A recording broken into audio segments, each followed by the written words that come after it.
हरियाणा विधानसभा चुनाव को लेकर चुनाव प्रचार 3 अक्टूबर को शाम 6 बजे थम जाएगा।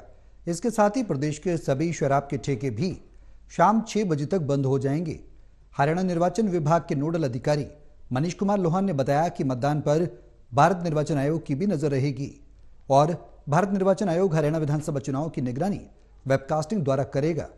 मतदान की तैयारी को लेकर हुई समीक्षा बैठक में क्या दिशा निर्देश दिए गए, इस बारे में हरियाणा निर्वाचन विभाग के नोडल अधिकारी मनीष कुमार लोहान से खास बातचीत की चंडीगढ़ से टोटल टीवी के एसोसिएट एडिटर अनिल कुमार ने। चुनाव प्रचार का कल आखिरी दिन है। इसको लेकर निर्वाचन विभाग ने क्या दिशा निर्देश जारी किए हैं, इस मेरे साथ हैं निर्वाचन विभाग के नोडल अधिकारी मनीष कुमार लोहान। इनसे जानते हैं कि उन्होंने इस मामले में क्या दिशा निर्देश जारी किए हैं। जी नमस्कार अनिल जी। जैसा कि आपको पता है कि 5 अक्टूबर को विधानसभा चुनाव का जो समय है सुबह 7 बजे से लेकर शाम के 6 बजे तक है और जो चुनाव के ख़त्म होने का समय होता है उससे 48 घंटे पहले जो है प्रचार प्रसार बंद कर दिया जाता है। यानी कि कल 3 अक्टूबर शाम को 6 बजे सारा जो प्रचार प्रसार है सभी के उम्मीदवारों का वो बंद हो जाएगा और उसके बाद एक साइलेंट पीरियड होता है। तो उसके अंदर जो भी हमारे उम्मीदवार हैं, कंटेस्टिंग कैंडिडेट हैं, पॉलिटिकल पार्टीज़ हैं, कोई भी अन्य व्यक्ति इलेक्ट्रॉनिक मीडिया के द्वारा भी या फिर कोई जनसभा करके या लाउड स्पीकर्स का प्रयोग करके प्रचार प्रसार नहीं कर पाएगा। केवल प्रिंट मीडिया में कुछ ऐड दी जा सकती हैं और वो ऐड भी जो हैं जिला स्तर या राज्य स्तर की जो कमेटीज़ बनाई गई हैं इस बारे में उनसे पहले प्री अप्रूव्ड होनी चाहिए, उनके द्वारा अनुमोदित होनी चाहिए, उसके बाद ही प्रिंट मीडिया में वो ऐड दी जा सकती हैं। इसके साथ ही कल शाम को 6 बजे के बाद से जो भी हमारे वैंड होते हैं, लिक्कर वैंड, शराब के ठेके वगैरह, वो सब भी बंद हो जाते हैं। तो इस प्रकार से पूरे जो चुनाव आयोग के दिशा निर्देश हैं उसके तहत ही हमने इंस्ट्रक्शंस जारी कर दी हैं और पूरा हमारा प्रयास रहेगा कि इस दौरान जो हमारे सुरक्षा के प्रबंध हैं वो बिल्कुल पुख्ता रहें और एक शांत और भयमुक्त माहौल बनाए रखा जा सके।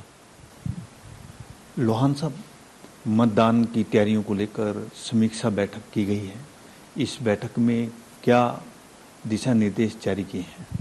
जी बिल्कुल, कल मुख्य निर्वाचन अधिकारी श्री पंकज अग्रवाल जी ने सभी 22 जिलों के जो deputy commissioner, district electoral officers हैं उनके साथ मीटिंग की थी कि जो चुनाव की तैयारी उन सब का रिव्यू लिया गया था, उनसे फीडबैक लिया गया था कि कहीं कोई दिक्कत है किसी भी प्रकार की तो बताएं ताकि उनको समय रहते दूर किया जा सके। साथ ही उन्होंने हिदायतें दी कि क्योंकि अब अंतिम समय आया हुआ है तो इस वक्त कोई भी ऐसी घटना ना हो जिससे कि सारी जो तैयारियां हैं उन पर कोई प्रतिकूल असर पड़े।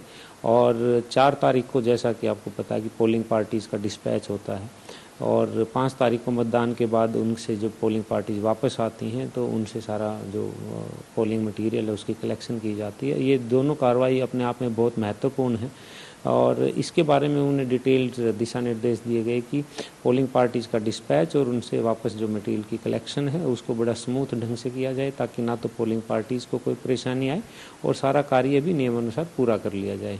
साथ ही जो वेबकास्टिंग की जाएगी उसके बारे में हिदायतें दी गई और सुरक्षा प्रबंधों के बारे में हिदायतें दी गई। लोहान साहब,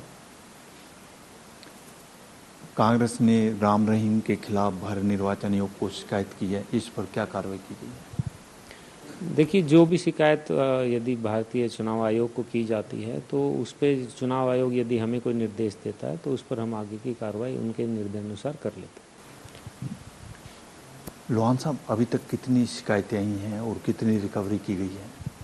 जी, अब तक हमारे जो विभिन्न टीमों के जो प्रयास हैं उसके द्वारा हमने 67.5 करोड़, मोर देन 67.5 करोड़ की हमने टोटल सीजर्स की हैं, जिनमें 27 करोड़ से अधिक का कैश हमने बरामद किया है, 15 करोड़ से अधिक की अवैध शराब हमने जब्त की है और 10 करोड़ के करीब की हमने ड्रग्स और 10 करोड़ के करीब ही हमने प्रीशियस मेटल्स की जब्ती की है और ये सख्ती लगातार जारी है। इसके बाद शिकायतों की बात करूं तो मैं तकरीबन 26,000 से ज़्यादा शिकायतें हमारे पास CVG लैब पर आई हैं और इनका नियमानुसार निपटान किया जा रहा है। ये थे मेरे साथ निर्वाचन विभाग के नोडल अधिकारी। इन्होंने बताया कि मतदान की तैयारियों को लेकर समीक्षा बैठक की गई है और मतदान से संबंधित अधिकारियों को दिशा निर्देश जारी किए गए हैं। Anil Kumar, total news, Chandigarh.